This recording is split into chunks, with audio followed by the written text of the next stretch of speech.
Hey everybody, welcome to the Tournament Center. Marshall Sutcliffe here for Martial Law. Now, the last time that I spoke to you, we talked about best case scenario mentality, which is a card evaluation skill, and I think that card evaluation is really important for Limited. That's why I try to focus on it for a lot of these martial law segments, and that's what we're going to focus on here.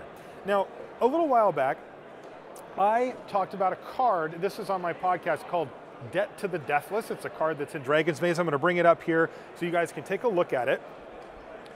There it is. Now, Debt to the Deathless is actually an uncommon, but it looks a lot like a rare. It's a big, flashy card with 2 double mana symbols. There's an X in the mana cost, and it even has 2 times X down here. And you guys can get a look at what this is if you haven't seen it. It's sorcery, and it's a big life swing potentially. Now, I gave this card a very low rating. I gave it a D- or an F. I said you shouldn't play this card in Limited very often, if ever.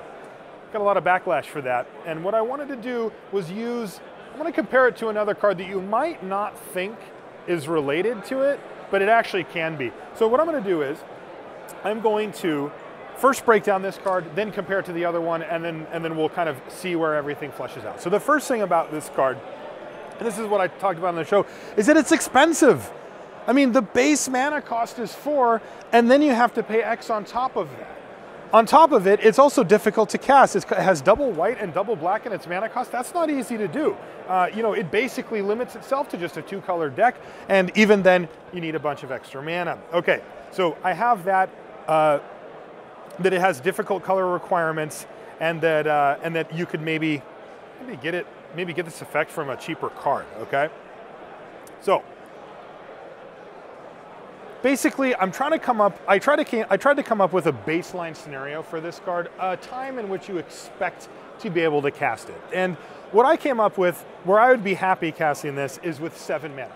So that means X equals 3, and hence 6 down here. So they lose 6, we gain 6. I'd be pretty happy. That's a big effect on the board. Sometimes it just kills our opponent. We gain a lot of life. I think most people would be happy. What that means, though, is we need to hit 7 lands.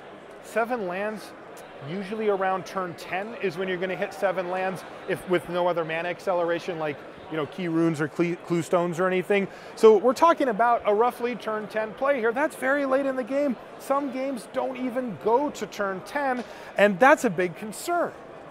Now, if we do get to cast for that, sure, it is a very potent effect, and it can do some pretty impressive things to the board state. Okay, here's what I want to do. I want to bring up an old friend of ours, our second slide. And I know this is a significantly different card than Debt to the Deathless, but I'm going to attempt to link the two together. So this is Windrake. It's been printed a lot of times. It's just a common. It's 2 and a blue for a flyer. It's 2/2 flyer, okay? Now this card, it's not that exciting. I mean, I don't think a lot of people would look at this and even think anywhere along the same lines as Debt to the Deathless, but it actually does have some similarities. So let's take a look at what we could expect sort of on average from a Windrake, okay? First things first, it's a 3-drop. It only costs 3 mana, and we're going to see it on turn 3 pretty much every time. The chances that you hit your 3rd land drop on turn 3 are very, very high, near 100% in most games. So what that means is this will actually come down on turn 3. Now, it's a 2/2 with flying. Let's think of an average kind of a case for this. Probably get to attack about 3 times with it. Maybe they play a flyer of their own, and then they play a reach creature, something along those lines. So you get in for 6 damage with it, and then after that, it just kind of has to sit there for a while. Okay, so it's sitting there and it's flapping its wings. Then your opponent plays some big bomb, maybe some 6-power guy, some 5/5 flying dragon, something like that, and you decide after they attack with it that you're going to chump block. You're going to put it in front, and you're going to just chump away your Windrake. Okay, now. Honestly, that's a pretty low-case scenario for a Windrake. I mean, it only got to attack 3 times, and on top of it, it just chump blocked. Like, it didn't trade, it didn't double block, it just chump blocked, and that's about it.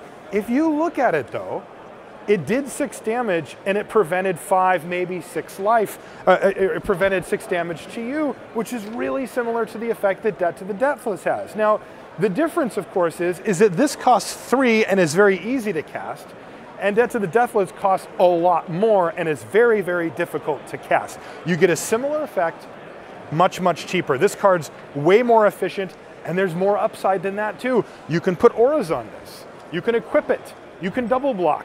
You can, chump block like I mentioned. Sometimes it attacks for more than 6. Sometimes it gets in there for 8 or 10, and you can clear the path and make it your win condition. It has a lot. Now, I don't want to take everything away from Debt to the Deathless.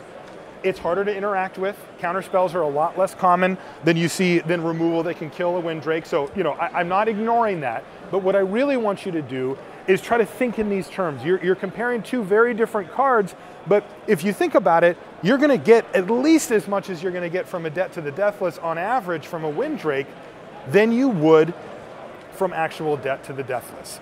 So, what I'm trying to say here is every card has its place, okay? Debt to the Deathless absolutely has a place. Maybe in Commander, it does say each player, that's an awesome place. And heck, there might even be a limited deck that really wants it, but that's gonna be a small percentage of the time. Almost every single time, you'd much rather have an efficient card like Windrake. I hope that this exercise was helpful. I know it's a bit of a stretch going Debt to the Deathless to Windrake, but I figure maybe it'll unlock a little bit of how to look at cards. It's helped me a lot, and I certainly hope it helps you get better at Limited and at Magic. I'm Marshall Sutcliffe in the Tournament Center, signing off. We'll see you next time.